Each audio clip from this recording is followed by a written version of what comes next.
How are you? Okay for Thursday. This would be great for a Thursday.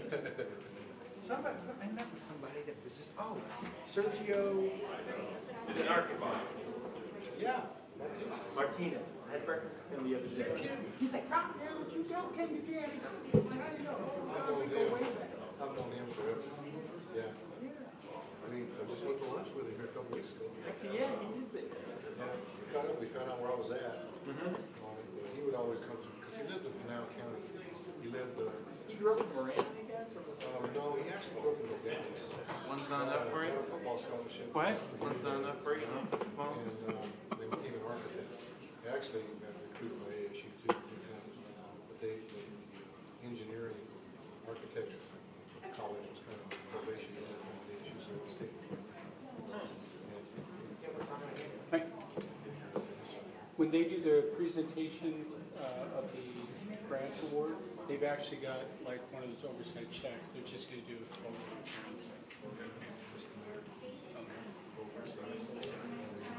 oversized check? Yeah, it's one of those big. Photo op. It says void on the package. Proud number on front. that'd be hilarious. Raymond, Sergio works Tell for the a mayor. company now, I guess, that they introduced have the big check. Well, he's on his own. Right, it's still upstairs. I think she'll be down here in a second. Does she know it's? Does she know it's a photo op? Or is this like? He knows everybody. He knows everybody.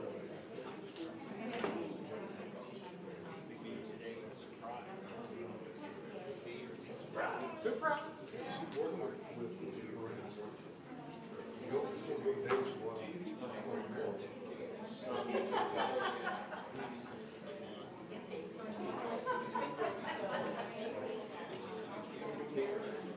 They doing it in their town center? Okay. So the hospital and the town hall and the Northwest Fire. That's just cool. As gas delays. Where you got pinned up and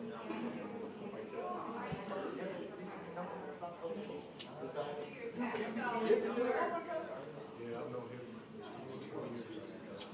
He used to come see me in Casa Grande. he didn't do any work over there? He never did any work together. One of my general contractors.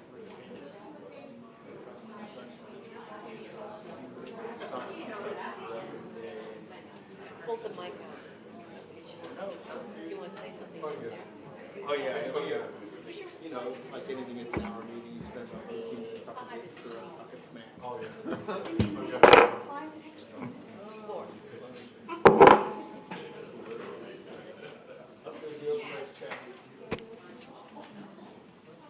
Nancy, how are you? How are you? Excellent, thank you. Hey, how are you? Good morning. No, she won't let me, because she wants to get her own star on her. Starbucks card. You know, you make Shauna mad when you don't answer her emails. No, we all got She's Did I miss you or she? Shauna. You know, she is about her schedule. This is Now joining. Kenny. Trade it out. He's not here. See, look, it's slanted now. Yeah, I'll stamp it as an What happens when you're not here? You lose your chair. Well, you know, one of the commissions comes in and they say the same thing. What is the mayor doing? Alan. Why did she give me this? It's Alan. I know it's Alan because he's so tall. And I know it. What is this? Oh, here's another thing on the trees.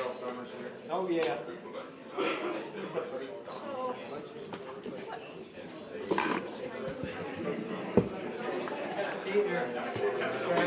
For a particular reason. Child? Cora? Because she was 110. They wouldn't sell her sister.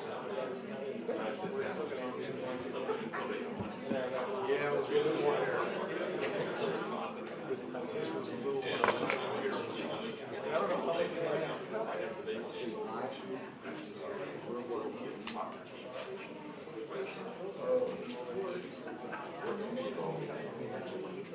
do what?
Bring the budget, because I got mine.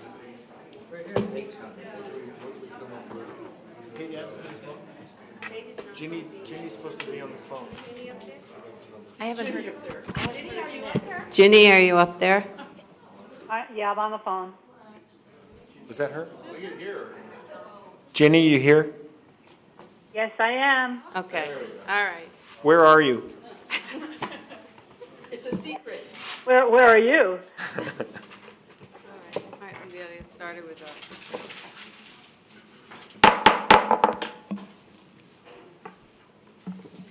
Okay, I'll call to order the special session of the Eagle Mountain Community Facilities District Board. Roll call, please. Chair Kavanaugh, Here. Board Member Dickey, Here? Board Member Brown, Here. Board Member Yates, Present.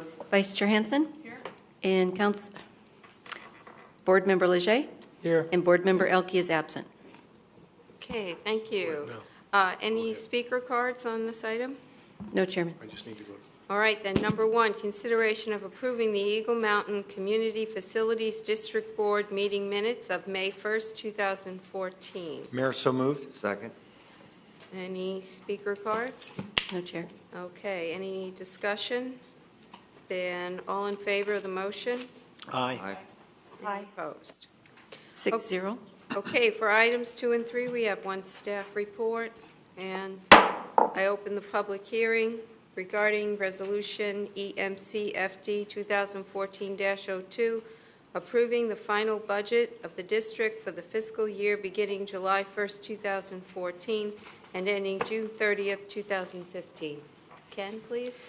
Mayor Kavanaugh, members of the council, the Eagle Mountain CFD was a community facilities district, was formed by the town council in 1996 for the purposes of constructing infrastructure for the Eagle Mountain subdivision. The town council serves as the governing board of the district, and the annual expenditures for the district are for the repayment of those bonds for that infrastructure, so it only assesses the properties that are within that subdivision. The annual cost is replayed by an ad valorem tax and collected from the property owners within that district. The levy is estimated to be $1.60 per 100 assessed value.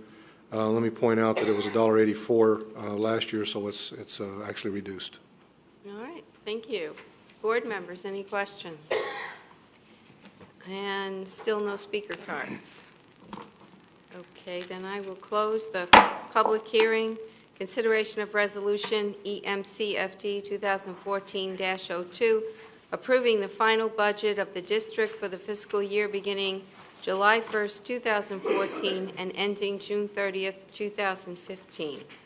Any further board discussion? I have a motion. Second. All in favor? Aye. Any Aye. opposed? Chairman, 6-0. Thank you. Can I get a motion to adjourn the special session? Move to adjourn. Second. And all in favor? Aye. Aye. Okay, thank you. Now we will open the special session of the Cottonwood Maintenance District Board. Roll call, please. Chair Kavanaugh, Here. Board Member Yates, Present. Board Member Leger, Board Member Brown, Here. Vice Chair Hansen, Board Member Elke is absent, and Board Member Dickey. Here.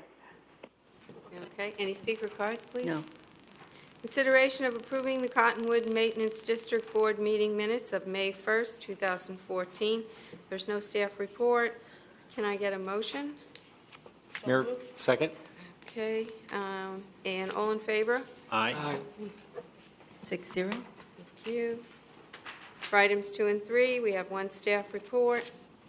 I open the public hearing regarding Resolution CMD 2014-02, approving the final budget of the district for the fiscal year beginning July 1st, 2014, and ending June 30th, 2015. Ken, please. Mayor Kavanaugh, members of the council, Cottonwoods Maintenance District was formed by the Town Council in 1999 for the purposes of improving common areas of the Cottonwoods subdivision itself. Now, the council serves as the governing board, and it's a maintenance district that provides maintenance for those common areas. The annual cost is repaid through an annual property tax assessment of $83.15 per property per year, which is the same amount as was assessed in the previous fiscal year. This includes the maintenance for landscaping contracts, as well as establishes a reserve for the future exterior wall maintenance. Thank you. Board members, any questions or comments? If not, and still no speaker cards? So can I have, let's see, then I will first close the public hearing. Consideration of Resolution CMD 2014-02, approving the final budget of the district for the fiscal year beginning July 1st, 2014, and ending June 30th, 2015. Mayor, so moved. Second. Thank you. All in favor? Aye. And a motion to adjourn, please. Second. All in favor? Aye. Okay, now we'll move on to the regular and special session for today. Call that meeting to order, and please rise for the Pledge of Allegiance. Allegiance to the flag of the United States of America and to the republic for which it stands, one nation, under God, indivisible, with liberty and justice for all. Please remain standing for the invocation. Pastor Don Lawrence of Christ Church. Hey. Let's pray. Heavenly Father, we thank you for your blessings in our lives. We thank you for the blessing of sight so that we can enjoy the sunrise over Four Peaks in the morning and the sunsets over the McDowells in the evening. We thank you for the blessing of our hearing. We can hear those quail as they're chirping and nesting down for the evenings, and the cooing of the dove in the morning. But we also thank you for the blessing of hearts that are filled with compassion and sensitive to the needs and the hurts of those around them. We pray for wisdom, that we would respond appropriately to those needs. And this evening we pray for an extra dose of wisdom for these, our town leaders, that you would guide and direct them as they respond to the challenges, but also the opportunities before our community. In your holy name we pray. Amen. Thanks, Don.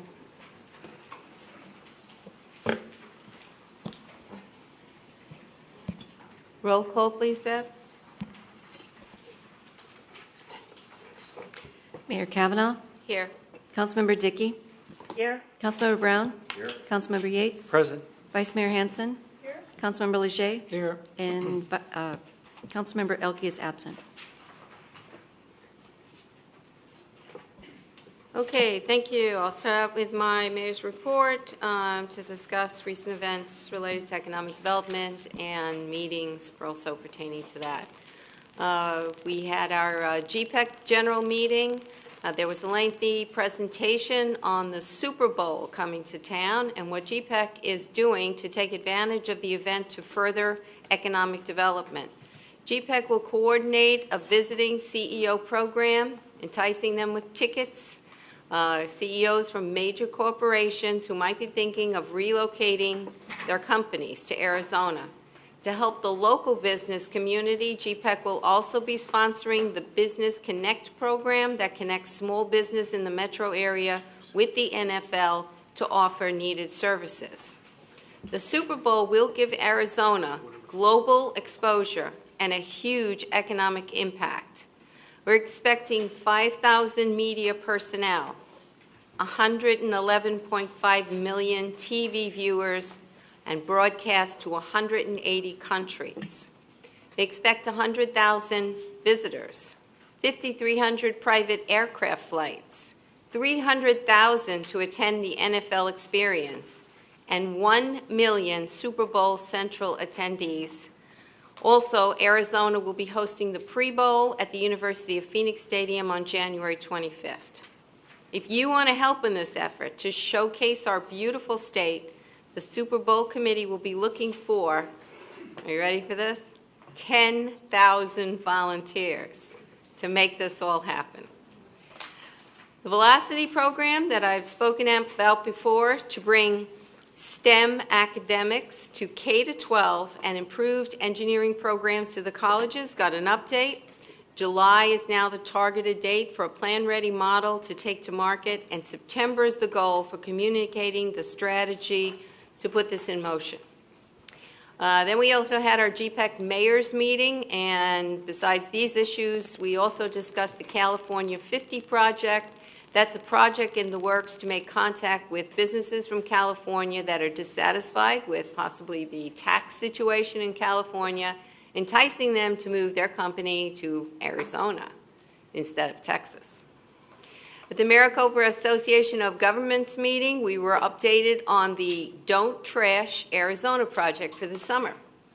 And I collected some bags, and I actually put them in the back of the room if anybody would like to take a couple home with you, little trash bags for your car. That logo and design that was chosen will be put on billboards, made into posters for convenience stores, and the design will be available for any town to use.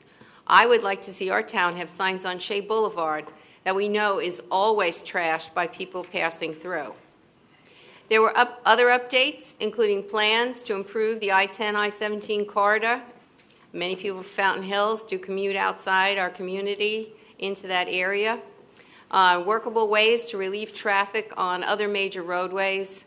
There's also a push for technology, taking the lead where actual roadway improvements are not possible.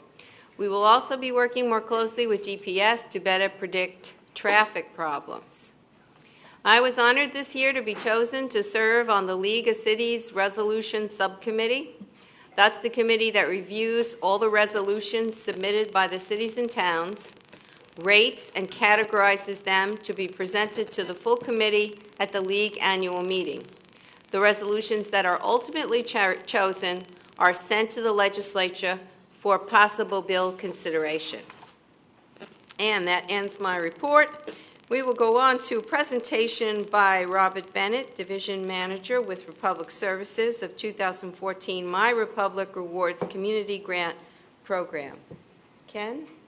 Yes, again, we have representatives from Republic Services Public Service here to discuss the Ripple grant program that we have from our recycling.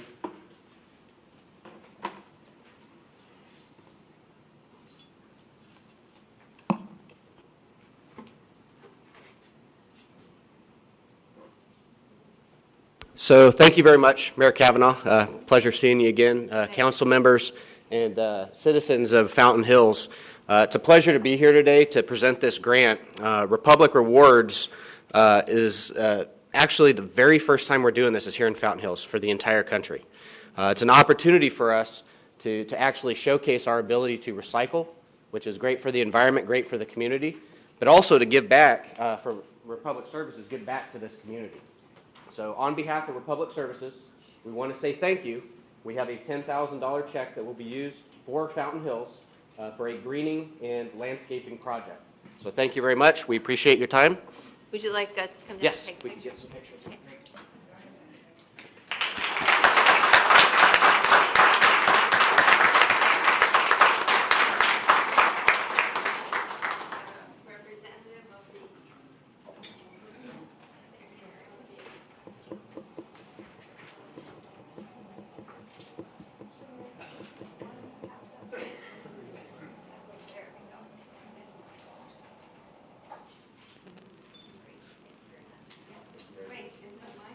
You actually get to keep this.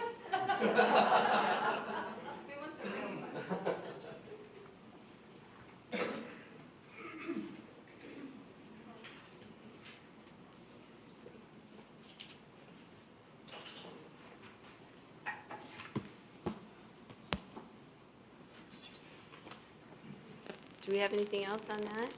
No? Okay, well, thank you very much for coming, and thank you for that great check. We were very excited to be the first town to be the recipient of this grant, and we're just so excited. We will definitely have a great project, and you come back when it's finished, okay? Sounds great. Okay, great. All right, now we have presentation by Carol Gibbs, Save Hearts in Arizona Registry and Education Share Program Education Coordinator regarding the Heart Safe City Award received by the town. Ken and Chief Randy. Good evening, Mayor and Council. This evening we've got Safe Hearts in Arizona Registry and Education Program, also known as SHARE, has partnered with Fountain Hills Rural Metro Fire Department to improve survival from out of the hospital cardiac arrest. This past year, the SHARE program has implemented a new recognition program for Arizona cities that meet or exceed criteria for cardiac arrest preparedness. We're happy to announce that our town has qualified for this recognition due to the efforts of the fire department's campaign to increase public awareness of sudden cardiac arrest and encouraging bystander intervention through CPR classes in the community, as well as ensuring that we have a compliant, publicly accessible defibrillator program. And I'd like now to introduce Carol Gibbs from the SHARE, and she's the Program Education Coordinator for Department of Health Services. And after her comments and presentation, we'll have Captain Steve Boyer, one of our fire captains here that also coordinates our CPR program. So with that, I'll introduce Carol Gibbs. Good evening.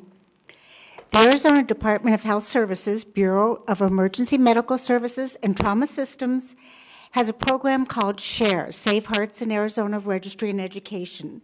It's a statewide reporting and education network that is partnered with 39 hospitals and 137 EMS agencies statewide, including Fountain Hills Fire Department and Rural Metro, with a goal to increase survival from sudden cardiac arrest in our state. Depending on where you live in the country, survival from cardiac arrest can vary as much as 500%. The research from this program has been backed by the University of Arizona Sarver Heart Center, and survival in Arizona has been tracked since 2002. There have been over 2,000 out-of-hospital cardiac arrest survivors in Arizona since the program began. Most of you know that SCA, or sudden cardiac arrest, is when it's an electrical malfunction of the heart. And it's when the heart starts to quiver instead of pumping oxygen to the brain. Brain death is almost certain. Brain death actually begins in 4 minutes. After 10 minutes, it's almost certain. Now, I'd like to now read a letter from Dr. Ben Bobrow, the Arizona State Medical Director at the Department of Health Services, Bureau of EMS and Trauma, congratulating the town of Fountain Hills on achieving heart safe status. And as the chief said, to be recognized as a heart safe, a community must meet or exceed criteria for cardiac arrest preparedness in the state of Arizona. We thank Fountain Hills Fire Department as well as Rural Metro for their efforts in making this happen. Dear Mayor Kavanaugh and Chiefs Roberts and Ott, it is with great pleasure that the Save Hearts in Arizona Registry and Education Share Program recognizes the town of Fountain Hills as a heart-safe community. We aim to make Arizona the premier place for resuscitation care in the world and are truly grateful for your efforts to increase survival from out-of-hospital cardiac arrest. The partnership you've created between EMS, the public, and local cardiac receiving centers ensures a strong chain of survival and promises to save lives. There's nothing more rewarding in emergency medicine than a good save, and your leadership is a great service to the people of Fountain Hills. Please accept our thanks and sincere congratulations. We look forward to continuing our work with you. Sincerely, Bentley J. Bobrow, Professor of Emergency Medicine, Department of Emergency Medicine, Maricopa Medical Center, University of Arizona College of Medicine, and Medical Director at the Bureau. Great, thank you. And Mayor, we have a certificate. All right. Great. Thank Thank you very much.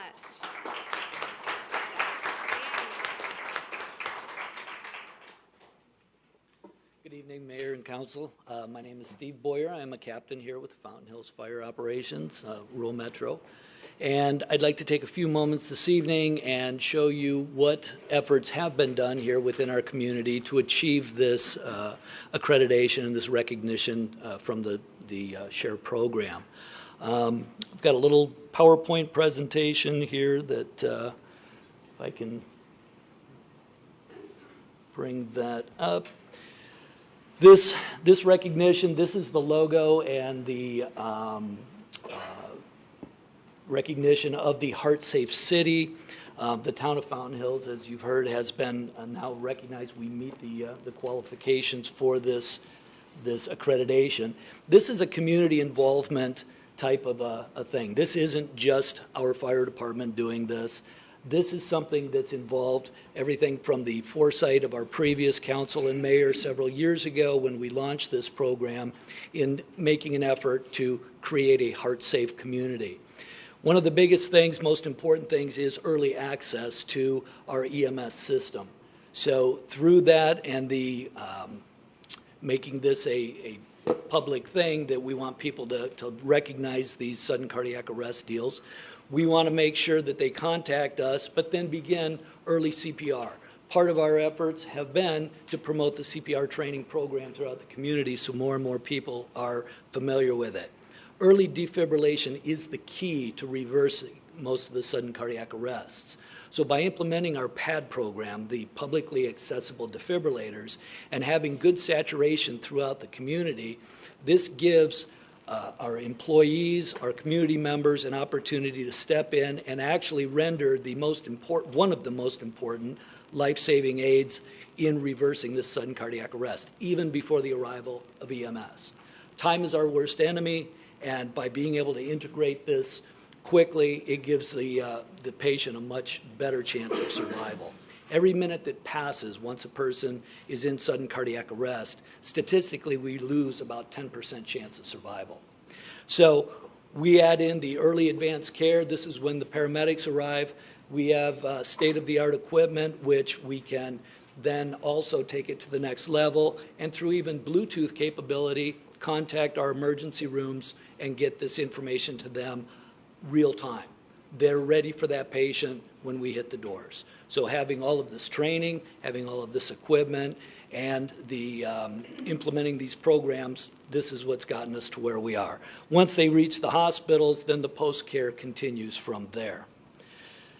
There are several other communities that we have the honor of being in the same company, which have also received these heart-safe recognitions. City of Scottsdale, Glendale, Peoria, and so on. You can see the list. These are many communities so far, and I'm sure that there's many more. We are happy to be in the forefront of this within our metropolitan area. Now, reaching this heart-safe recognition, the efforts that we have to meet is by increasing public awareness, the bystander CPR training, AEDs in public places, dispatch CPR instructions to the caller to the 911 system, and then being a partner in the SHARE program, as Carol just explained. So we also have to have the receiving centers, hospitals that are good cardiac care facilities that we can transport these patients to. So the way we've increased the public awareness is through local government access channel 11. I believe you've seen some of the spots that have played there. We're also doing that at the Fountain Hills Unified School District. We're doing public safety events within the community where, again, we get the word out about our CPR programs and training. Just the more people that are aware, the better chance we have for good intervention. Also, the Fountain Hills Times is kind enough to publicly announce our classes every month, just prior to the classes, which are typically held on the second Saturday of every month. They put a nice little article in the paper reminding everyone. So here we do, at the Fountain Hills Community Center, we do provide CPR training for our residents, and we can even provide private training at facilities and businesses upon request. our AEDs in the public places. This is just kind of a breakdown of where we've got many of these located. 13 of them within public buildings, just like this one here, the town hall, the community center, public library. All of our schools have them. MCSO, sheriff's vehicles are equipped with these devices. And there are also many private ones owned by businesses, churches, the fitness facilities, et cetera. CPR dispatch instructions, all of the 911 dispatchers are trained in how to provide the basic fundamental information to the callers to have them intervene appropriately until more advanced life support can arrive on the scene. The SHARE program registry, which is what Carol Gibbs here is representing, these folks provide the medical oversight for our program. They do maintain a database of where all of the AEDs are, as well as if and when there are events, we submit our data to them. And finally, the receiving hospital networks that we utilize, the Scottsdale Healthcare Center, they have 3 very fine state-of-the-art hospitals, Osborne, Shea, and Thompson Peak, and of course Mayo Hospital as well. All of them meet or exceed the standards within the SHARE program as far as a cardiac receiving center. So what it finally boils down to is saving lives.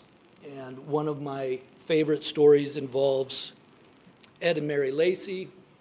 Mr. Lacey experienced sudden cardiac arrest one evening at our community theater, the Fountain Hills Theater.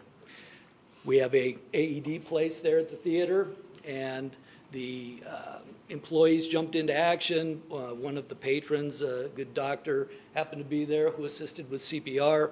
AED was used, and by the time paramedics arrived, Mr. Lacey had been resuscitated and was actually even somewhat helpful getting himself situated and off to the hospital. The Laceys shared the story with me that by the time he got to the hospital, he even was joking with the doctors and said something to the effect of he questioned whether he would be welcome back to the theater because he caused more drama that evening than they would do in an entire season. But we were happy to have Mr. Lacey survive. And if I could take one final moment, I have Mary Lacey and her daughter Ann here this evening who would like to just say a quick thank you, if you don't mind, to you.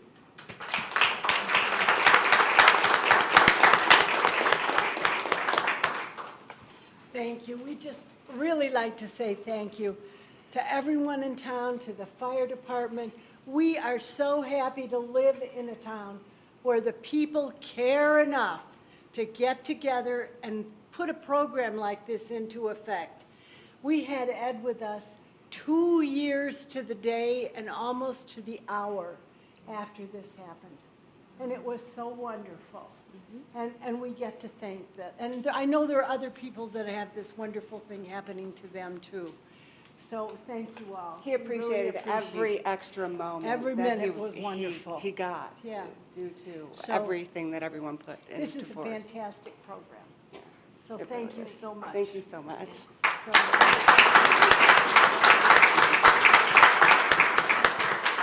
Can you just stay up here for a moment because we're going to take a picture, so you could be in the picture with us, with Carol. I'll come down again. Okay.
There's just one name that I want to mention in relation to AEDs, and that's Phil Gaziano, one of our residents. From years ago when this program first started, the person I always remember going around trying to get $20 out of every person at every meeting was Phil Gaziano to buy these. And I remember when we started off with one, and then we had two, and you know, he just kept at it and kept at it, and he knew that this was going to someday, it was really going to take off, and we were going to have them every place we needed them. So I do want to mention Phil and thank him for all his efforts for so many years. All right. Now, let's see. We go on to call to the public. Do we have any call to the public today? Yes, Mayor, we have one card. Lena Belliner.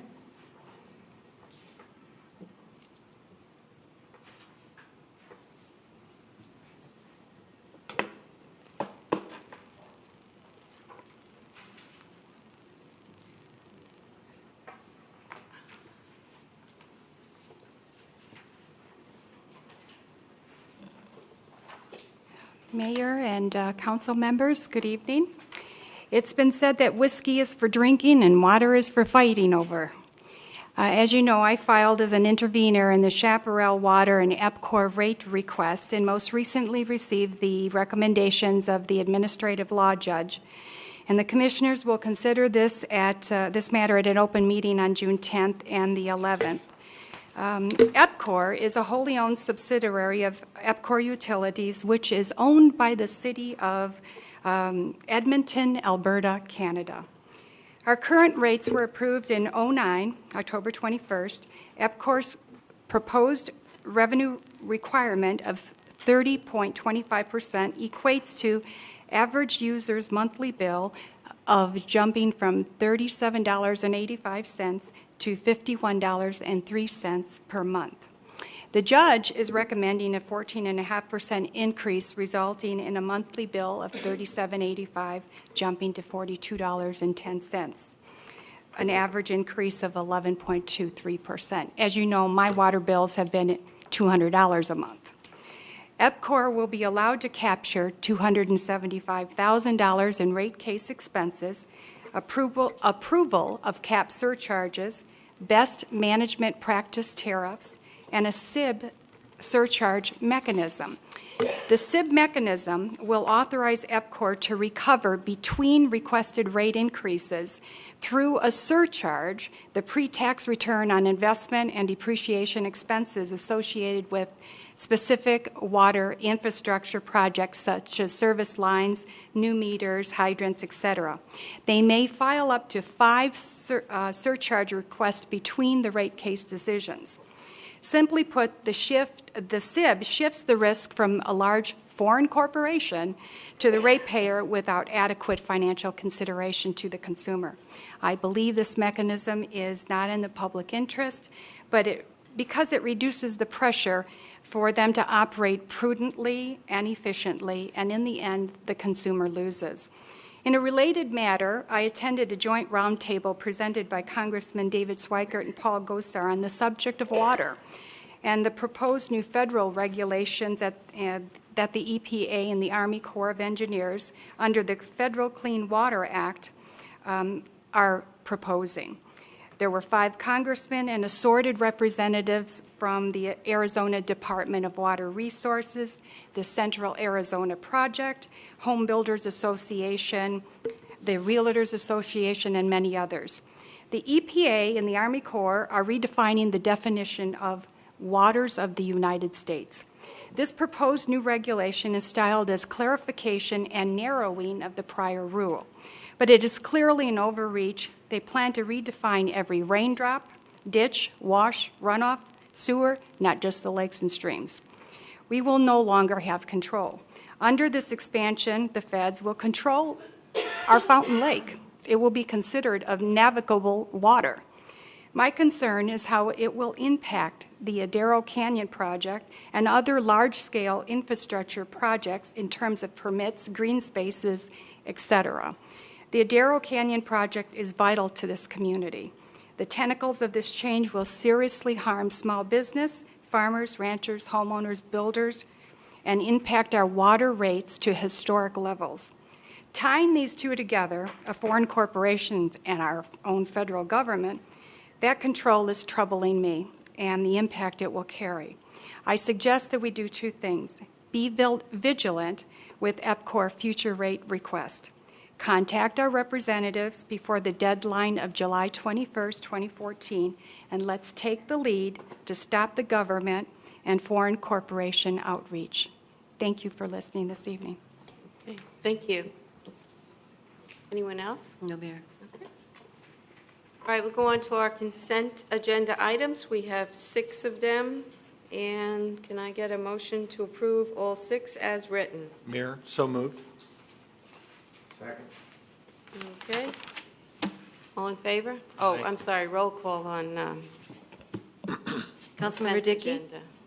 Aye. Councilmember Leger? Aye. Vice Mayor Hanson? Aye. Councilmember Yates? Aye. Councilmember Brown? Aye. And Mayor Kavanaugh? Aye. Mayor 6-0. Thank you. We will start with our regular agenda items. Number 7, consideration of appointing one planning and zoning commissioner to fill a vacant seat and complete a 3-month term on the commission beginning June 5th, 2014 until September 30th, 2014. I move to appoint Howie Jones to fill a vacant seat and complete the 3-month term on the Planning and Zoning Commission beginning June 5th, 2014 until September 30th, 2014. Do I have a second? Second. Okay. Is Mr. Jones here? I don't think he's here tonight. Okay, all in favor? Aye. Aye. Any opposed to Mr. Jones? Mayor 6-0. Okay. Mr. Jones is currently on our PSAC Commission, and I thank him very much for continuing to serve. Number 8, consideration of ordinance 14-05, amending the Town of Fountain Hills Code, Chapter 11, Section 11.14, fireworks, amending the Fountain Hills amendments to the 2012 International Fire Code, Appendix K, Control and Suppression of Hazardous Fire Areas, Section 5110, fireworks, and declaring an emergency. Ken? Mayor Kavanaugh, members of the council, again, this is as a result of Senate Bill 1158 that was recently passed by our legislature in the 51st Arizona legislature session. This ordinance is in keeping with, to make sure that we're not out of compliance with that.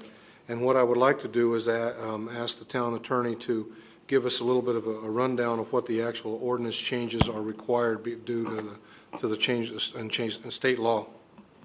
All right, thank you. Andrew? Madam Mayor, members of the council, as you know, the fireworks regulations that came down just last month do essentially 2 things. One, they preempt the town from regulating the sale or use of fireworks. And previously, you could regulate the sale, or you couldn't regulate the sale, but you could regulate the use of within your town borders. Now you're preempted from doing any regulation of use within your town borders during the 2 periods of time defined in the statute. One is sale from a date in May through July, and then use June 23rd, I believe, is the date, through July 4th. So it's basically the time period leading up to sale and use around the July 4th holiday. There's a similar period around New Year's. Those preemptions change the way that the town has to regulate under the prior ordinances. There are 2 different places that it hits. One is in the town code, where we have a provision that directly addresses fireworks use, and it was previously a ban on use. And now it's a ban on use except for that period of time. And then it also impacts the town's fire code provisions that also had a prohibition against use of fireworks in areas that were, and I have to use the right term that we use in the fire code, it is a hazardous fire area. And so because the preemption is pretty much global, even our fire code provisions are preempted. Unfortunately, we think the statute's broad enough to affect town washes and other places that we normally would have said were off limits. We still have other means of enforcement in those areas, but fireworks are unfortunately now the cause du jour. So be happy to talk with you about any of the provisions. The primary ones I've described in the global sense. The other main violation change in the code is the reduction of what was formerly a misdemeanor offense down to a $1,000 civil offense. So in a nutshell, it's pretty much where we're at. We're modifying the code. We are using an emergency provision because the statute came our way via emergency provision, so it's immediately effective upon passage and signature by the governor rather than the general effective date next month. And so it is in effect, and fireworks will be allowed to be used in the town in the next couple of weeks. Mm-hmm. Okay, thank you. Yeah, I'd had some concerns after this, so I did communicate with Assistant Fire Chief Dave Ott, and he assured me that the ones that are going to be sold in the store have to comply with the ones that people can use. I thought that people might be confused if they could sell any, but yet people wouldn't know which ones they were permitted to use or not. So they can only sell what's on the permitted list. He also said that they were, of course, changing the fire signs from just moderate to extreme. Also adding information on Channel 11, our town website, and the Fountain and the fire department web pages, because education now is what we have going for us to ask people, maybe use some common sense with our extreme fire danger. Maybe don't do it. Just don't do it, because being able to do them even in your backyard could be really dangerous. I think everybody is pretty much aware of our dry situation right now and all the dry brush that's around. I mean, it's pretty obvious. So we need to get a lot of education out there. I know there's been an article already in the Times on it, so we thank our newspapers to also get out that information to everyone. Does anyone have anything else they'd like to add, or anyone maybe have any questions for Chief Roberts is here, or Assistant Chief Ott? Yes, Anyone? Mayor. I'd like to ask Chief Roberts a question.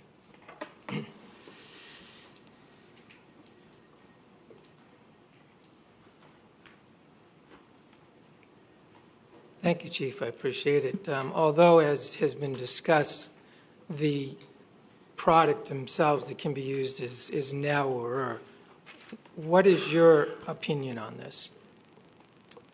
Well, my opinion is I'm a little disappointed that it happened, unfortunately.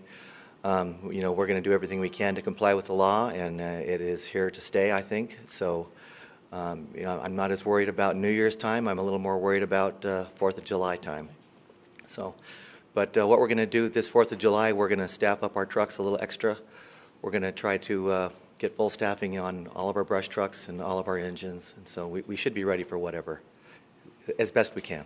Very good. So, as a professional in the field, do you think this adds the possibility of issues with respect to creating wildland fires in the wash? Mayor Kavanaugh, Councilmember Leger, yeah, it's a source of ignition is what it is. We've already got the hazard along with the brush, as the mayor alluded to. We've got a lot of brush this year. It's dried out quickly. This just provides another source of ignition. We're hoping that's not going to be the case. We're hoping people are going to exercise a lot of caution. Thank you, Chief. Sir. Any other questions or comments? Mayor? I have a question for Andrew. Oh, I'm sorry. Councilwoman Dickey has a question for Mr. McGuire. Thank you. I just wanted to know, Andrew, if you knew the justification of the legislature for making this an emergency measure. Madam Mayor, members of the council, I am not aware of the justification that was granted for the emergency measure in this case. Only know that we are currently under the law. Okay. Anything further, Councilwoman Dickey? No, thanks. Just a little bit ironic, since an emergency measure is supposed to ensure public health and safety. And we, of course, are going to have our own 4th of July celebration here in our park, and there's going to be fireworks. So spread the word about that. So maybe people thinking about having their own would just come down to the park and enjoy it with everybody else. It's a lot more fun to do it as a town anyway, in a safe environment, and there'll be lots of stuff for the kids to do. So, you know, just spread the word, and maybe everybody will just come down and we'll enjoy it together, and we'll be safe. Are there any other speakers on this issue? Okay. Mayor, if I may have a comment, please. Yes. I will be voting yes to support this because it's the law, but I vote yes reluctantly. Thank you. All right. Can I get a motion?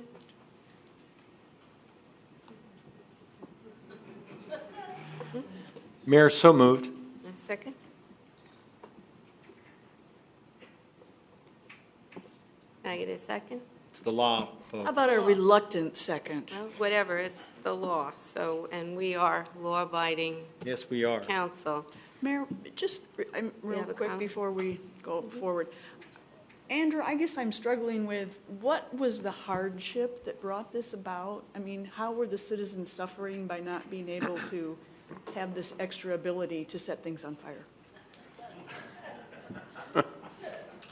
Madam Mayor, Vice Mayor, the hardship was never very clear to the league representatives who opposed this, or any of the cities or towns who testified against it.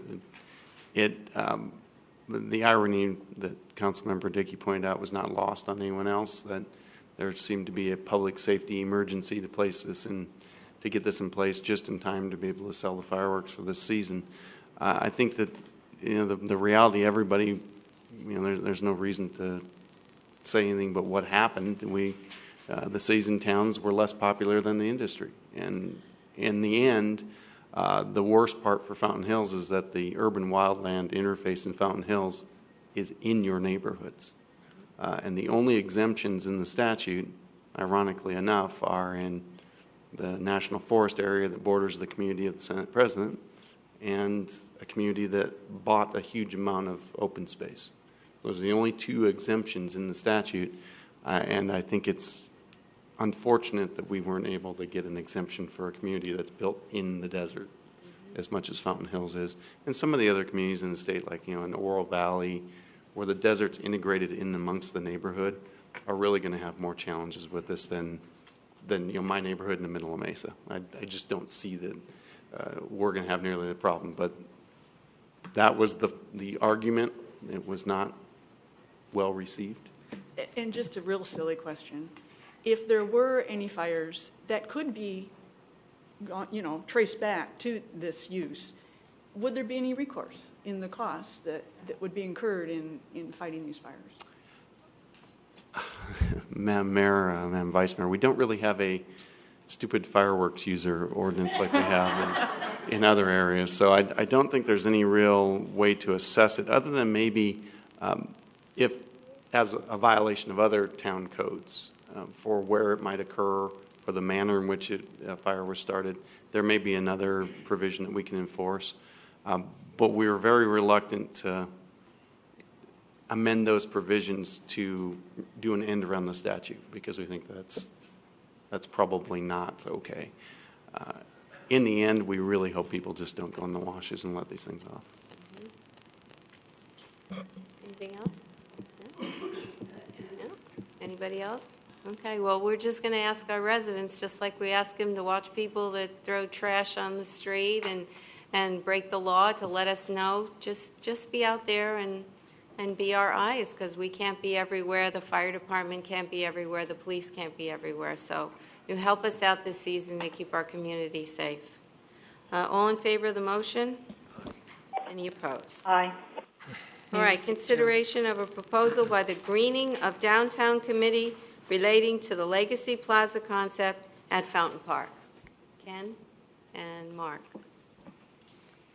Mayor Kavanaugh, members of the council, the Community Services Director has a presentation to give regarding a proposal for the Legacy Plaza development at the Fountain Park. Mayor Kavanaugh, members of the council.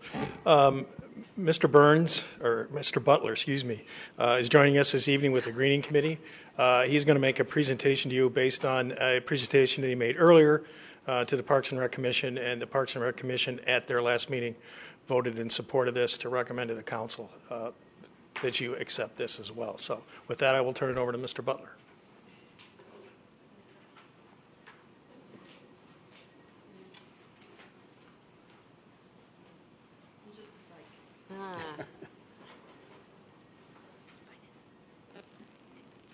Now, where is it on here?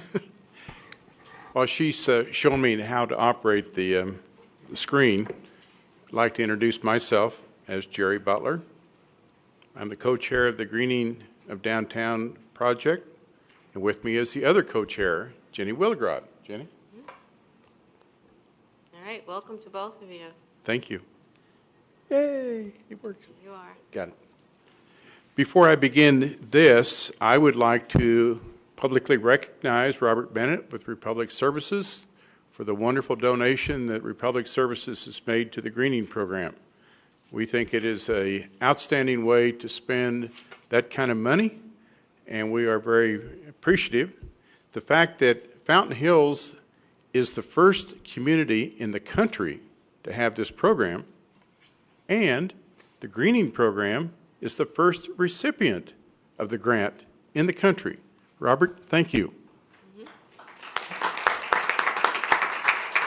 And since you brought that up, I just want to mention that it was a contest, and there was a committee formed of just residents, and they picked 3 community projects, and then all the residents could go online and vote with their points which of the 3 community projects they wanted to see go through, and it was the Greening Committee that won most of the points. So that's how they were chosen, by a totally impartial committee, and then by the residents, that this is what they wanted. So congratulations on that. Thank you. Now you go. And I think it speaks for the Greening program as a whole. The community is supportive of the Greening program. Tonight, though, I want to talk to you about a new opportunity for Fountain Park. And when we begin this as a public-private cooperative in 2009, one of the things that we hoped to do was to create legacy areas within the park. And if you remember back then, the state recognized this as a centennial legacy project. So it began on day 1 receiving its first legacy recognition.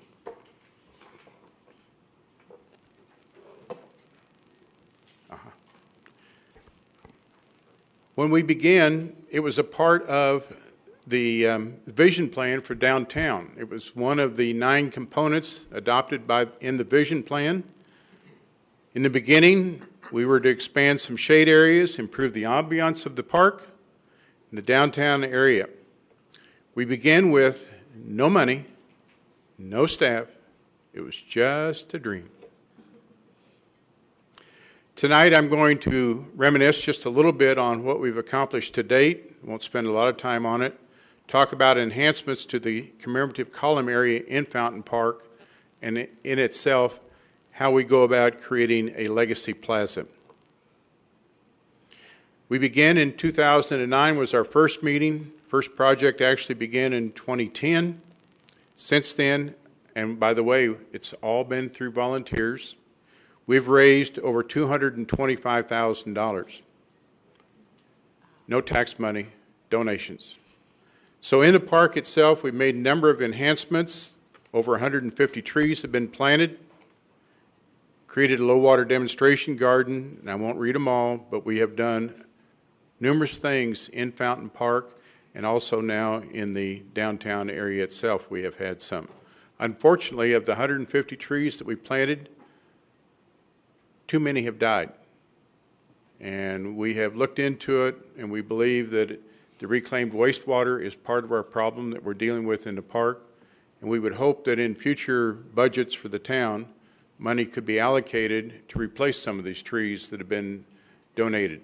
The entire investment when we plant a tree is not lost. The tree may die, but under the ground is a dedicated watering system for that tree. So it's a matter of going in and simply replacing the tree and giving it another shot at life. The first column in the commemorative column area was built or installed in 2010. Then a year later, we added pavers and some landscaping to try to enhance the area. February of this year, if you remember, conditions were pretty bad in the park, at least at the commemorative column. The landscaping in the upper right-hand picture, it's hard to call it landscaping, but that's what it started out to be. The stainless steel leaves that were on the columns became very tarnished because the columns themselves were rusting as a result of the reclaimed water. We used at that time the best protective coating we could find, but it wasn't enough. So the rusting columns stained the leaves, and really things looked bad. So, April of this year, April 2nd, the first column was removed as shown in this picture. 3 weeks later, we had new masonry columns in place. The reason we chose the masonry columns is we went and looked at other facilities in the park itself as to how they were withstanding nightly watering or misting with reclaimed water. And we found that the Veterans Memorial down there was withstanding it very well with their stone and concrete blocks. So we decided this was the way to go to try to win the battle. Since then, the leaves were all removed. They've been polished, and I'm happy to say that they're all back on the columns now, along with all of the other commemorative plaques. So in May, we had 3 new masonry columns. How did we do it? These columns were made possible by a major donation from an estate. No tax dollars again. But what I'm here to talk about tonight is the estate offers to do more. They're prepared to extend the plaza to include a 4th commemorative column, extend the area itself to include seating, provide a sculpture in the immediate area to enhance the park and attract people to the area, add lighting for early evening relaxation. We believe that this could be tied into the future lighting of the sidewalk itself and be timed accordingly. And then add a signature shade tree together with major landscaping. Not what we have out there, but major landscaping, but with a dedicated watering system. The first landscaping that we put in, we thought would survive by overspray from the turf. Wrong. It didn't work. So this time we've learned our lesson, and we'd like to come in with a dedicated irrigation system. And our proposal would be to extend a water line from the pump house for the Rotary Splash Park and have it under its own controls so that the park department can control how frequently the landscaping gets watered. Here's a layout of the Legacy Plaza. I won't go through each and every one, but it shows where the signature tree might be. And oh, by the way, we're talking maybe a 48-inch box tree. Most of the trees we planted in the park were 24 inches in size. Because of the limitation of funds, we wanted to get as many trees in the park as we could. In this case, the signature tree would really make a wow statement to the plaza itself. The sculpture is shown to the lower left side of the layout. The seating in between and around the signature tree, add landscaping, and extend the pavers in the entire area. To give you an idea of what it might look like if you were walking along the sidewalk, we called this section A. Again, the sculpture is to the left. That not necessarily is a sculpture, but identifies one. Also the landscaping that would be behind the bench or the seating area itself, and the signature tree. Also, because this area is being created as a Legacy Plaza, the estate would like to have a plaque so honoring the donors. Section B might be a cross-section through the area to show you that There's no big retaining walls. There's no need for railings. It will work in very, very nicely with the current slope of the land. We can make it ADA accessible. Again, masonry seating. These layouts were developed for us by Susan Jones with Four Peaks Landscape Architecture. We've worked with her many times in the park. For example, the low water demonstration garden, if you want to see some successes, that's hers. We're very proud to have her working with us. So why is this offer being made? It's to support the Greening of Downtown program. The individuals in this estate, when they were alive, were big supporters of the greening program. Big, but quiet supporters. They were interested in enhancing the community's signature park, and they went out and did it their way. So who is this estate that I have been mentioning? Right now, they have requested to remain anonymous until this makes it through the approval process. They would not want to be embarrassed should the council decide, no, we don't want this in our park, and then their name be connected with it. Hopefully, though, you will want it in our park, and you will recognize them for permanent naming.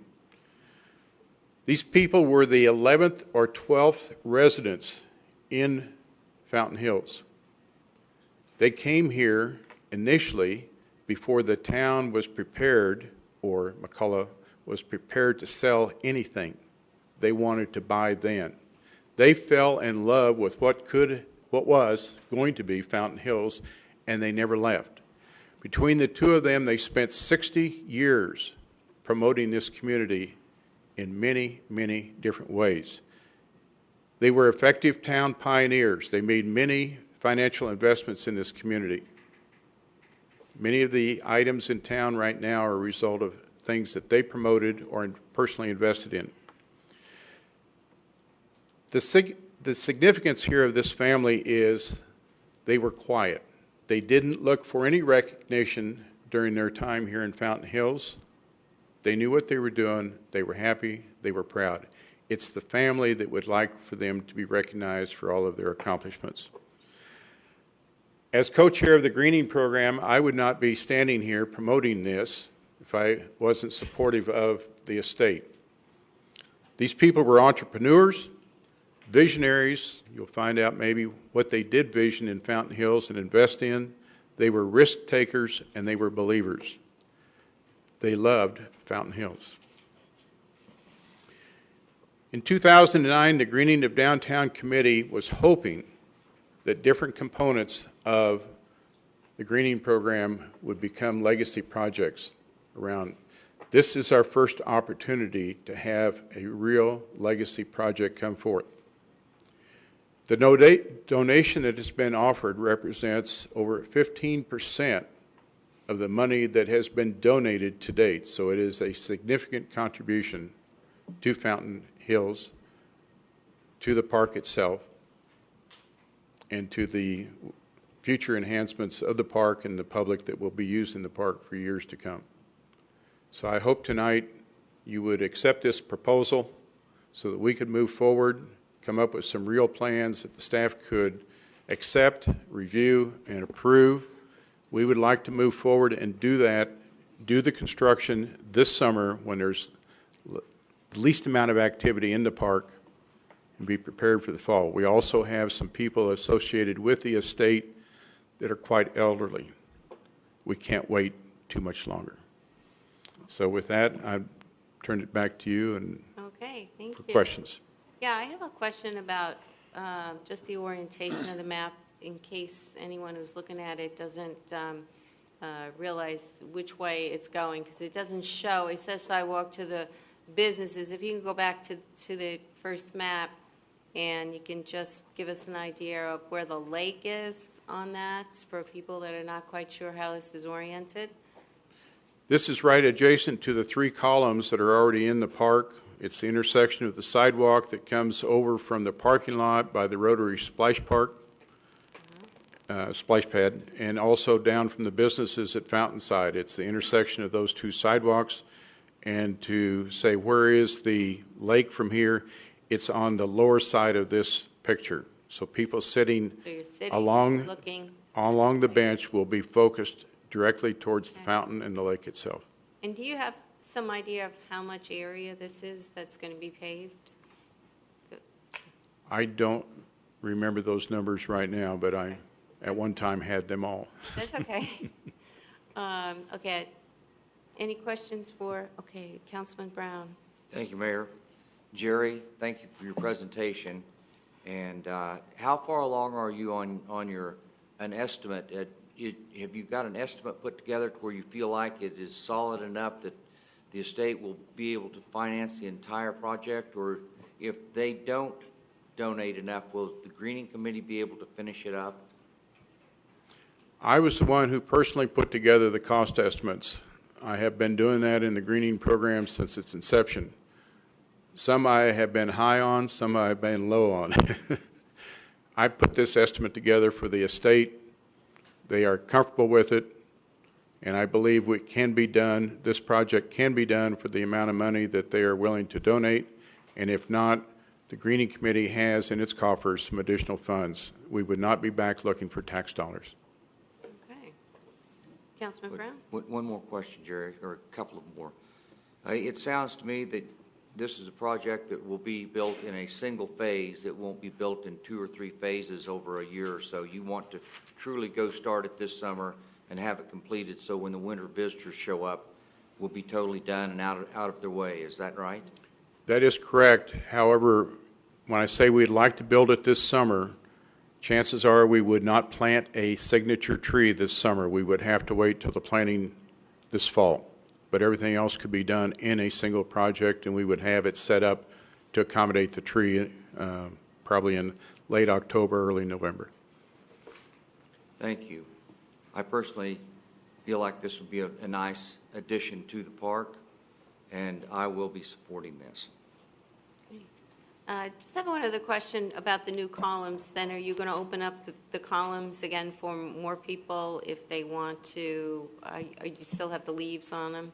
Is that what you're going to be using on the new columns? The new columns have all of the existing leaves on them, and if you will go by and look at them, there is room for about 20% more leaves on the same number of columns. Because of our design this time, we took advantage of the space that we had. We tried to maximize it. So there is additional space, and we have had, since those columns went up, we have received additional requests or additional donations for leaves to be placed on the columns themselves. Okay. Mayor, if I may, thank you.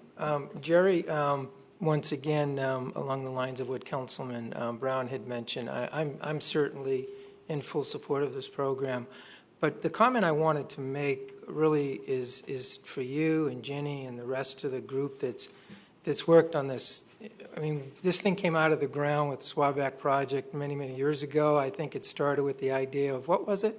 Planting 1,000 trees in Fountain Park? It was a 1,000-tree program. And it kind of evolved into all of this. So it's awesome just to see this come to fruition, your first legacy program. And is there, Mayor, if I may, is there anyone here from the Greening Committee in addition this evening? So, just Jenny and I. Just Jenny and you? Okay, well, I think it's important to recognize that group as well. On a related subject, earlier this evening we had a generous award as Mayor mentioned, voted by the residents for that $10,000. Have you targeted what that will be used for, or have you already spent it? No, we did target it. It was part of the program that we had to identify up front how we were going to use the money. Sure. The money is going to be used for landscaping along the sidewalk to separate walkers from the disc golfers. It's not that disc golfers are trying to hit the walkers, but if you play golf, sometimes you know that little ball doesn't go where you want it to. And I understand with the disc golfers, that disc doesn't always go where they want it to either. So there's some landscaping, I think a couple different areas. Then we would like to also make some investments to add trees to the northern part of the park that are now, they have the mature olive trees.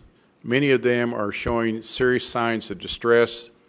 They are dying in different stages.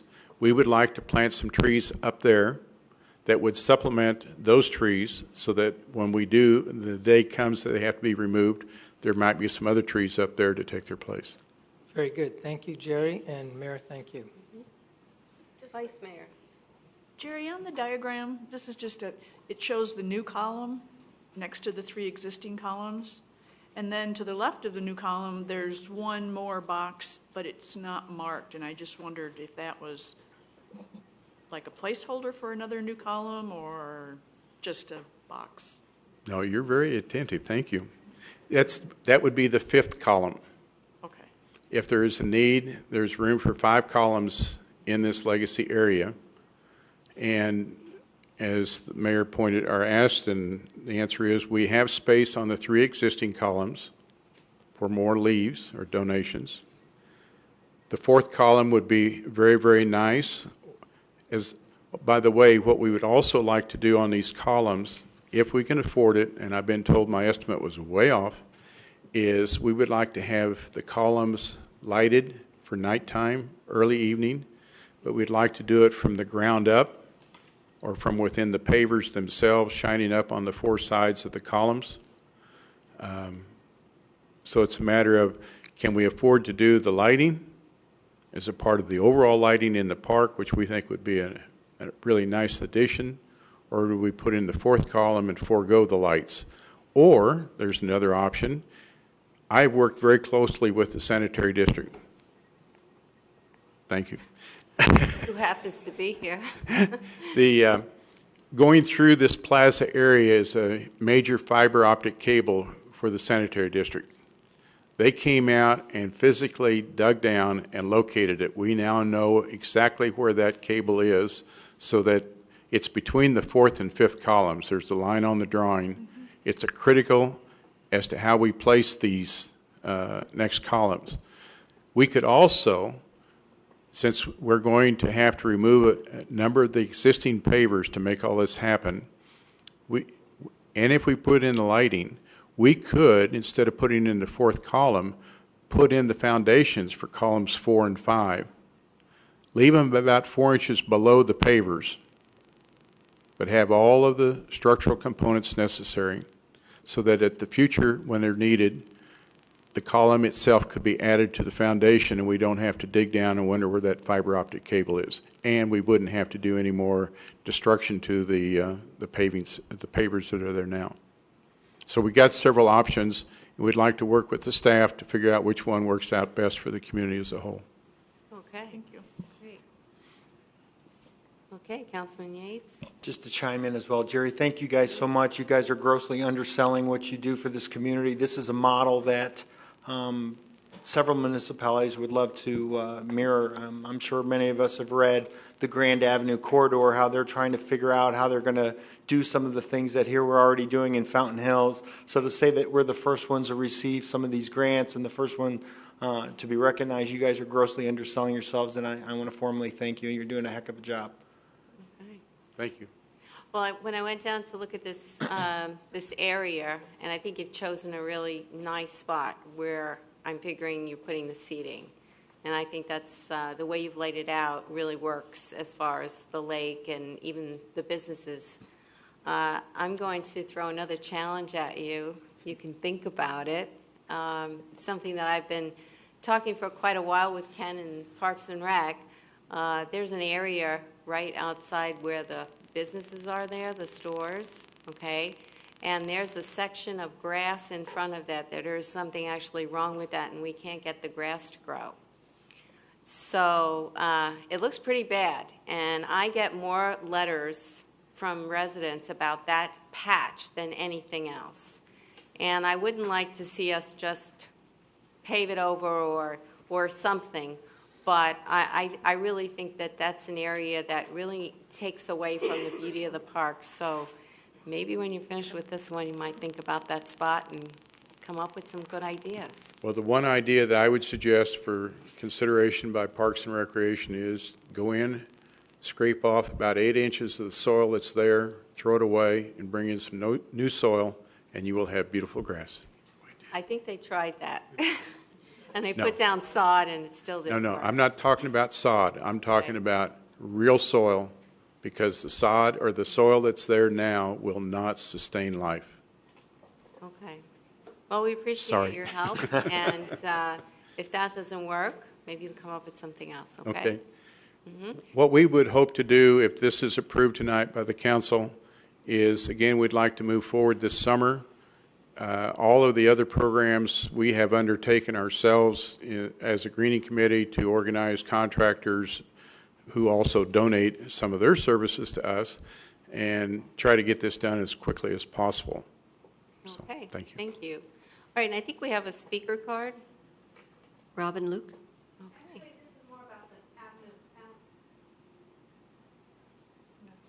That's not on the agenda tonight. No. We have a copy of the agenda in the back, if you want to take a look. Yeah, I believe that's the next meeting, is on the next meeting. Oh, it's the next meeting. Next meeting, yes, okay. Anyone else? Speaker cards? No? Okay, then I will entertain a Motion. You guys want to fight for a motion? Go ahead, Kathy. All right, I Go move for to it. approve the proposal by the Greening of Downtown Committee relating to the Legacy Plaza concept at Fountain Park. Second? All right, any other discussion? All in favor of the motion? Aye. Any opposed? Mayor 6-0. All right. Thank you. Congratulations, Jerry Thank you, and guys. Jenny. Thanks for coming. Get back to where I was.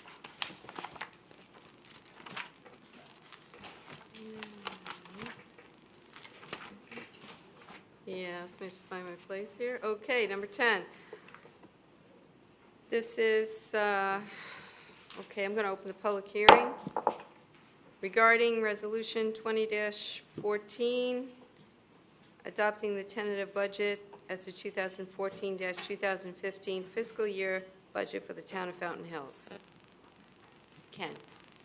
Mayor Kavanaugh, members of the council, again, I'll briefly give a brief presentation. You've seen the extensive presentation and adoption of the tentative budget. As you know, that you adopted the tentative budget of $44,807,389. Tonight is the proposed final budget in the same number, $44,807,389. It has addressed the council's operational priorities to a certain extent of the 5 priorities that had been discussed over the previous couple of years. The 9 strategic planning goals that were priorities of the SPAC and to the council are being addressed as we can as well. The core services that we operate as a local government here, as you can see, is public safety at $6.8 million, administration 2.4, the downtown fund at 2.2, the development services at 4.4, community services 2.3, the debt service at $2 million, special revenue funds at $1.6 million. We have capital projects, a number of capital projects that are desired, as well as some internal funds that go with inside that are required to be budgeted for that match the $44,807,389. Capital improvements to $22,775,330. A lot of it is the pavement management program, capital expenditures. It is phase 1. We're in zone 1 now, which is it's the largest zone that we have, and will take a number of years to do the improvements that needed to be done in that area for street maintenance. There's a number of major capital projects that are slated and have been budgeted for and planned for many, many years. The Ashbrook Wash, some drainage projects, the downtown greening project. Grant has always been there in case a grant is awarded. Downtown Vision Plan, which the Lakeside project, the Avenue of the Fountains Median project, Station 2 is there at 2.5. We're still trying to put the numbers together for that. Some radios for the firefighters grant. Civic Center improvements that we need to do with a Civic Center that's 10 years old. Fountain Park improvements that we're looking at with Phase 6. And we're looking at a water quality improvement project that we have budgeted and planned for as well. Some urban trails, I believe that this is now going to be phase 3 or 4, phase 3 of the urban trails. Unpaved alley project as part of the air quality compliance. We have the Shea project that will replace the signal out on Shea and Saguaro and replace the asphalt from Technology out to the B line. We're looking to call for the bids on that project in a couple of weeks. The downtown sidewalk project, I believe we're working on that as soon as we can. The Saguaro Boulevard Road project, we're looking at, we're presently at 30% construction plans. Hopefully to have that done by the end of the summer, early fall, to have those finished, 100% plans to call for bids. For the Saguaro project, as we indicated earlier of the year, the Palisades Saguaro traffic signal upgrade goes with the Saguaro project. Fountain Hills Boulevard shoulder paving project that we've had in those areas. It's a grant that we received to do some shoulder widening out on Fountain Hills Boulevard, some highway safety improvement programs, as well as the Shea Boulevard eastbound lane overlay project. That was a grant that we had and some contingency that goes with that $22 million. With personnel, again, it's $3.7 million. It's up about 5%. That is for the 41 full-time. Again, we're looking at 2 existing part-times to move to full-time positions and 19 part-time, which is equivalent, full-time equivalent to 51.45. So that means the volunteer coordinator position is going full-time to help out with the number of I believe 24 volunteer programs and 700 employees or 700 volunteers that help with the programs throughout the year. We did some salary adjustments from a salary survey on certain positions that merited that. Plus, it was a 2.5% merit increase, but it was a 1% COLA with a 1.5 merit was what the council approved for that, with a total cost of $3.7 million. That was at 5.4.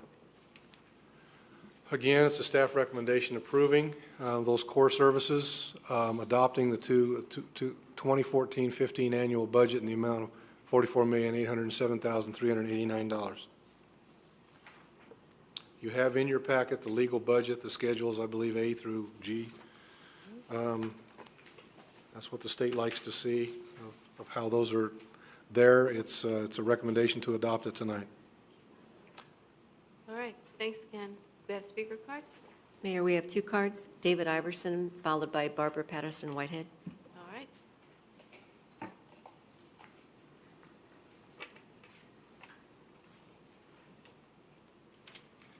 Honorable Mayor and council members, I approach the council tonight to plead the cause of the needy in Fountain Hills. My name is David Iverson, and I've managed the food bank for 10 years in Fountain Hills. Our anniversary is the end of this month. And over that time, we have continued to serve those in Fountain Hills, mainly in 3 areas. The poor and needy, which would be people with little or no money, people on Social Security or needing assistance, and also the 7% that they tell us are unemployed but not on the books any longer, that are not receiving any unemployment monies.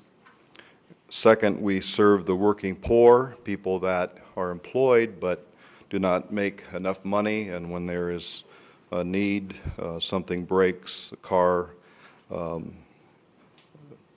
piece of equipment or something as such, their food budget suffers. And third area we serve is the unemployed. And as you know, Arizona pays about $200 a week unemployment, and we recently have actually had a spike in people coming in that are being laid off and or their hours are being reduced. I placed in your hands tonight, I believe, some stats we produce on a monthly basis. which gives us the ability to see the people that we serve as well as the age groups. The 243 families that we average on a monthly basis constitutes 749 individuals that I stand here tonight and represent to you. And also then the age groups, as it breaks down, two main groups is the 0 through 20. And of course, they would be, most of those would be children that are in need, and they average 269 a month that come to us for food. And of course, these figures here just show a food box. All the days that we're open, people can come anytime we're open and receive dairy and deli and bread that we pick up every morning at the stores, which again, that's a large part of what we do, is continue to help people on a daily basis, weekly basis, besides the food box that they're able to receive. And then the elderly from 61, which I fall in that category now. I don't know how I got there, but I did. Average 137 that are 61 and over in our community.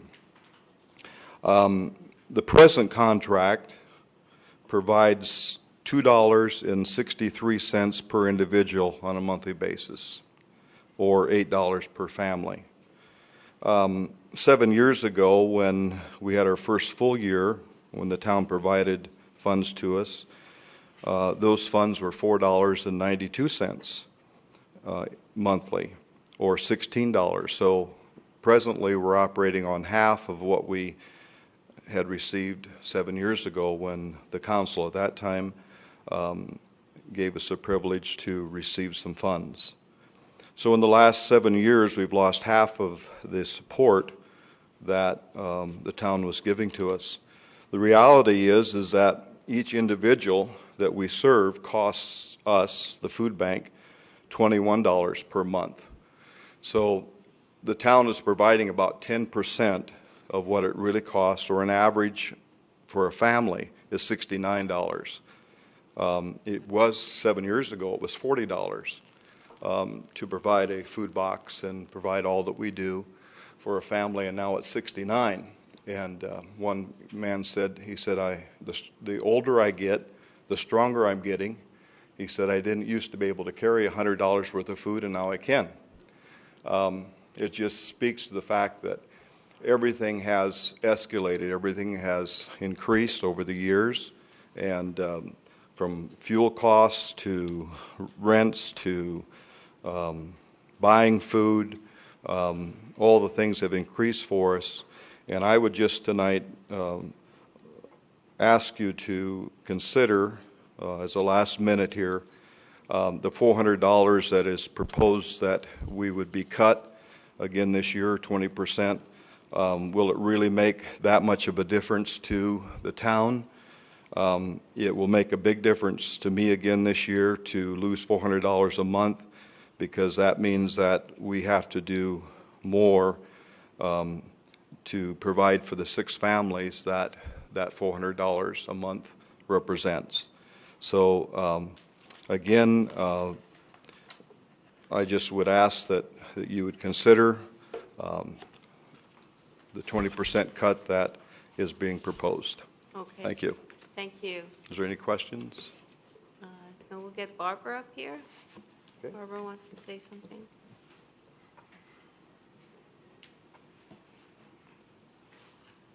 Madam Mayor, members of the council, I'm Barbara Patterson Whitehead, and I live in Fountain Hills.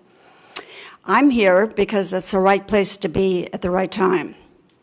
Very smart man in the 1700s said, "Evil will flourish if good men are silent."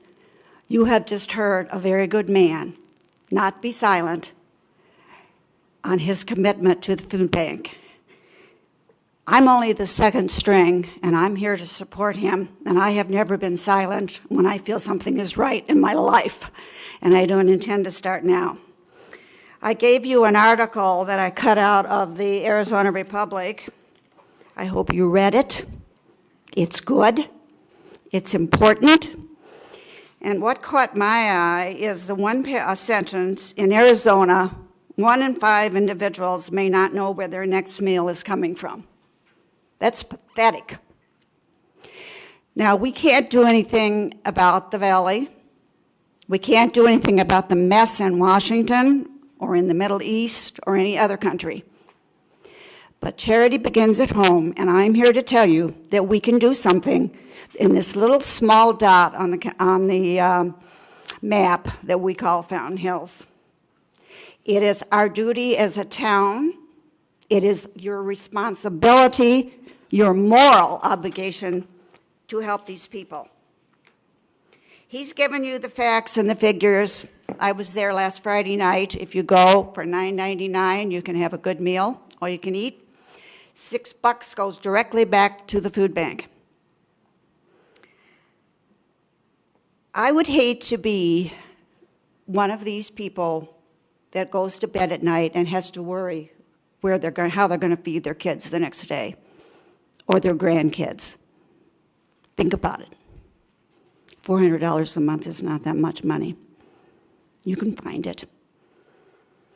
Let us be proud that Fountain Hills is a town that balances its budget. But let us also be proud that Fountain Hills has a heart. And P.S., by the way, I'd like to have you give them back the 20% that you took last year. Thank you. Okay, thanks, Barbara. Council discussion? Mayor? Anybody? No, none in this. Mayor, Yes. I'm down here. Okay, go right ahead. Yeah. I'd like to make a motion to increase the food bank budget by $2,000. Second? I'd like to amend it to increase it the full 20%. That's my motion.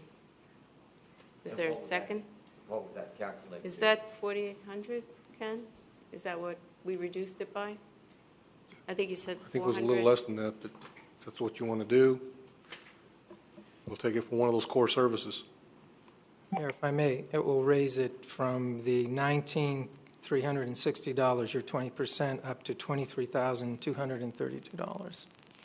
I think that we give out a lot of money to entertainment, and we give a lot of money to things that are nice to haves, and I think that this is a need to have. So I'd like to see the full 20%, and that's my amended, if anyone wants to second it. Mayor, I'll rescind my motion and second your motion. Thank you. Madam Mayor, Yes. could I get a real calculation of what this is? It's It'd be we're going back to last 23,230 year's 23,232. for the entire budget. Yeah. But the increase from the proposed would just be the $5,000. It would be the 20%. Correct. It would raise it from this to this. It'd be, whatever that is. Can't read my writing? No, sorry. It will raise it, if I may, Mayor, from $19,360 to $23,230. 20%, as the mayor's... $4,200 annually. Yeah, as the mayor's recommended, it brings it back to what the funding level was. Last year. Yes. Okay, I have a motion and a second. Any other discussion? Mayor, I have a question for Andrew. Okay, Councilwoman Dickey. Meeting when I suggested perhaps reducing the sheriff posse by 20%, which would have been $3,000. Does that mean that we can't suggest that as partially paying for this addition to the food bank? Madam Mayor, Councilmember Dickey, the next thing that we're going to have to do now is to determine where this comes from so that the budget adoption resolution that follows it will be at the same base amount, because you can't increase the budget from what the tentative budget adoption was last month. Well, then, excuse me, Mayor, the, what's on the floor then, since Henry rescinded his, is to raise it by the $4,800. Is that correct? That was my motion. Okay, so then, Mayor, could I suggest that somebody else besides me, in case I can't do this, would offer to get $3,000 of that out of the 20% reduction on the sheriff posse? I would not be in favor of that.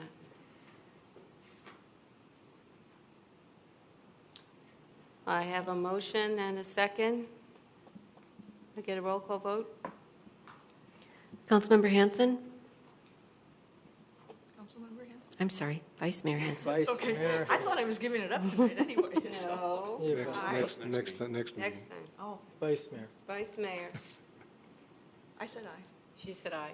Councilmember Brown? Aye. Councilmember Yates? Aye. Councilmember Leger? Aye. Councilmember Dickey? Aye. And Mayor Kavanaugh? Aye. Mayor 6-0.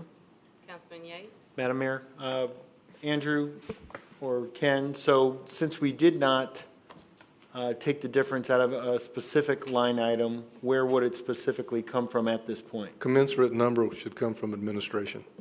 Core services. Thank you, Mayor. I would need that in a motion. I wasn't making a motion, I just wanted to know if we don't take it somewhere, where would it come from specifically? That's where it's going to, you just approved it, so you're going to have to take it from someplace. My recommendation would be from administration. I completely disagree. All right, you have another suggestion? Not at this moment. Okay. I suggest we take it from the council budget. That's in administration. Yes, I realize that. It's a good idea. I think it's a great idea. Someone want to make a motion to? I move that the difference that we've increased the food bank budget be taken out of a subsection line item of council budget from the administration services. Second, I think we have a second. You have a second? Discussion? Anybody else want to speak on this item? Bev, anyone else? No. No, Mayor. Okay, then, all in favor of the motion? Aye. Aye. Any Aye. opposed? Aye. Mayor 6-0. Okay. Okay. I'm going to close the public hearing.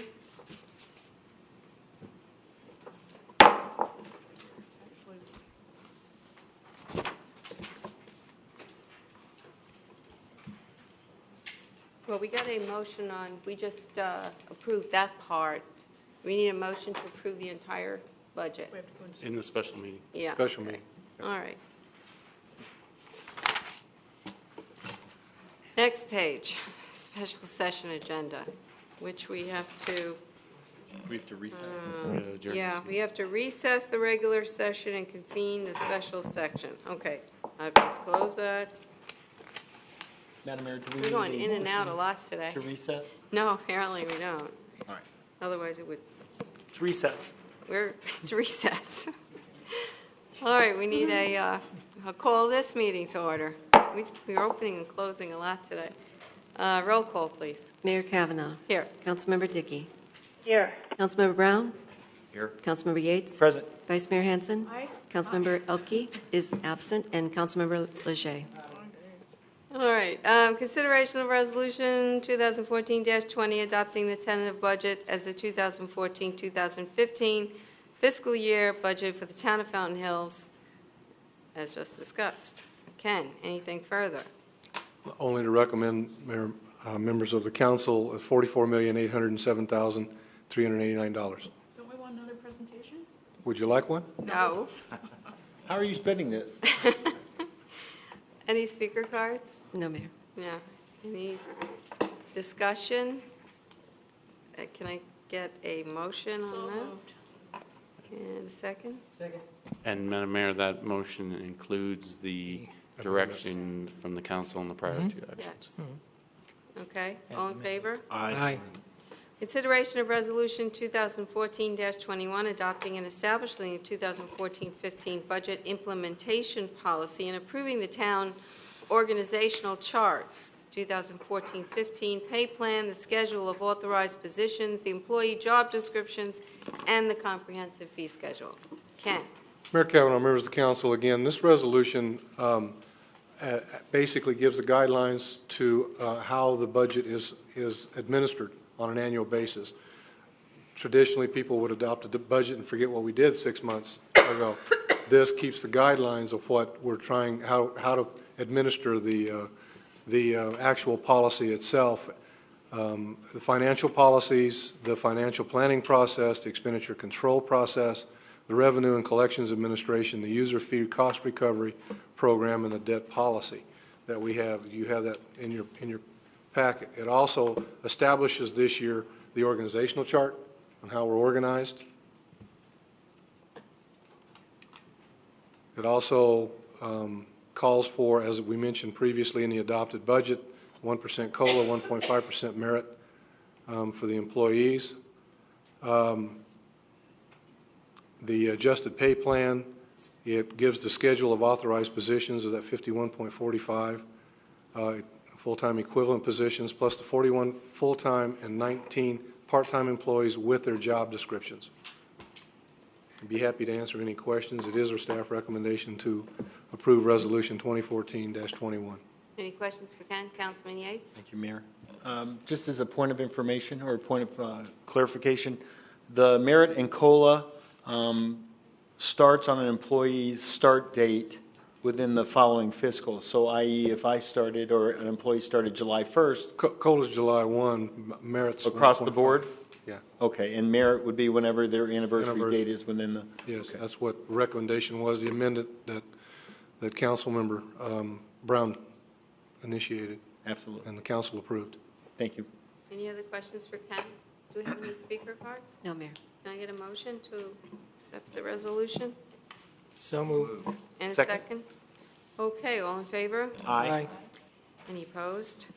I'm now going to adjourn the special session, and for that I need a motion and a second. Move to adjourn the special session. Second. All in favor? Aye. I reconvene the regular session, discussion with possible direction to staff relating to any item. The League of Arizona Cities and Towns Weekly Legislative Bulletin, action proposed or pending before the state legislature. Ken, do you have anything? No, Mayor. Okay, it's because nobody's in session. Anybody else have anything? Any speaker cards? No, Mayor. Okay. Mayor, only to say that we will have this on the 19th, just in case that there might be a resolution that comes as a request from another community for the resolutions within the league. Right. You might see some from that. Okay. And you have no other discussion under number 12? Anyone under summary of council requests and report on recent activities? Anyone want to report on anything? Councilman Yates? Just remind everybody, this is the first time Fountain Hills will be having the fireworks in a long time, so please get the word out. This will be neat, good community event, so please, we'd love to see you out there. Thank you. And the committee's already reached the goal. Now we're just getting extras. We've already got enough money to do this. It's well planned. Anything else? Anyone have anything else they want to say? If not, I'll get a motion to adjourn. So moved. And a second? All in favor? Aye. Any opposed? Bye, Jenny. Bye.